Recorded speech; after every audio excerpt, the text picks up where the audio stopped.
rocket flares and spiral stairs, happy Good Friday. I used to feel really weird saying that because, like, somebody died today, but come on, it's good. Let's talk about why. So we're in a 4-part series called Jesus Blank, and we've been tackling different activities that Jesus did throughout his life and ministry. And throughout the first 3 parts, you should go watch them. We've talked about how Jesus came, Jesus taught, and Jesus served. And in all of these activities, we've talked about how it's not only important how or why Jesus did these things, but in everything that Jesus did, he was pointing to something much, much bigger. And today is no different. What better day than Good Friday to talk about how Jesus died? If you're a subscriber to this channel, then you're probably familiar with how and why Jesus died. He died on the cross to save us from our sins. But my hope is that even if you've known this your entire life,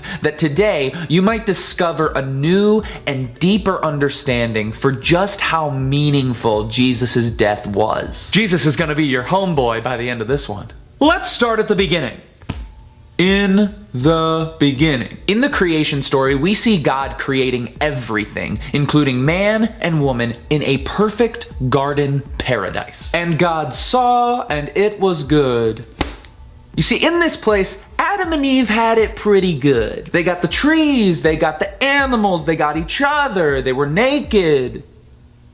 But best of all, in this garden, they had peace with God, or what the Bible describes as shalom. In this garden, they had peace with themselves. The Bible tells us that they were naked without shame. And in this garden, they had peace with each other. When Adam first sees Eve, he describes her as bone of my bone, flesh of my flesh. You see, this garden, it is a paradise in which all of creation lives in perfect intimacy and harmony. But then there comes that stupid snake. In a very early plot twist, Adam and Eve disobey God by eating from the tree of knowledge of good and evil. But what's really interesting here is the language that the Bible uses when Eve sees the fruit of the tree. In Genesis chapter 3 verse 6, it says, "When the woman saw that the fruit of the tree was good for food and pleasing to the eye." So let's be clear, the woman saw and it was good.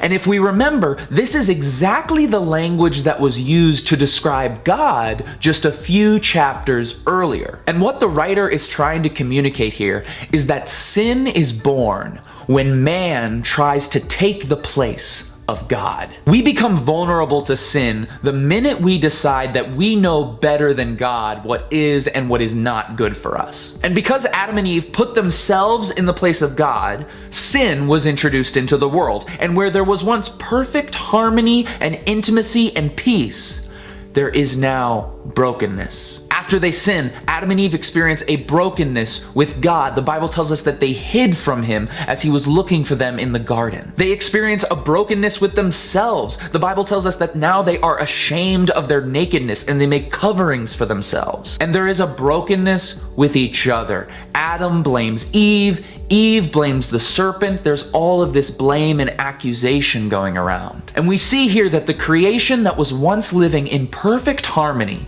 is now living in isolation and brokenness. So let's fast forward now to Jesus, where he's been betrayed, he's been deserted, arrested, he's faced trial and beatings and mockings, and finally he is hung on a cross to die. Now we know that Jesus had to do this in order to save us from our sins, but in doing it, Jesus was doing so much more than just taking on the physical punishment that we deserved. In the Gospels, we read that on the cross, Jesus cries out, my God, why have you forsaken me?" You see, on the cross, Jesus is taking our brokenness with God. Before he's led to the cross, we read that he's stripped naked and he's publicly shamed. And in doing that, Jesus is taking our brokenness with self. And on his way to the cross, people are hurling blame and accusations at him. And in that moment, Jesus is taking our brokenness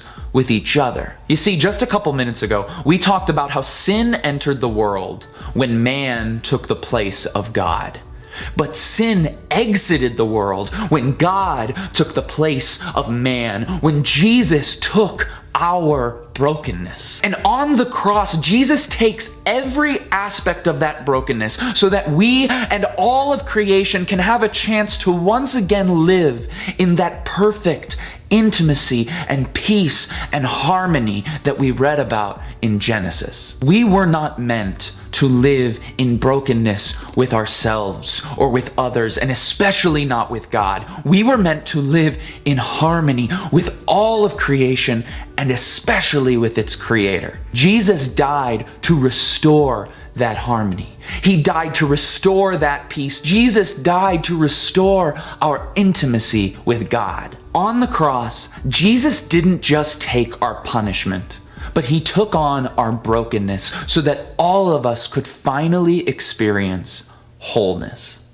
Thank you as always for watching this 7-minute sermon. I hope it encouraged you. If it did, I hope you will please share it. Also, with today being Good Friday, that means there's a pretty big day coming up on Sunday. So I'm just saying, make sure to tune into this channel Sunday morning because you might find yourself a very special video. Thank you all for watching. Happy Good Friday. Don't forget to subscribe, give the video a like, and also keep being awesome.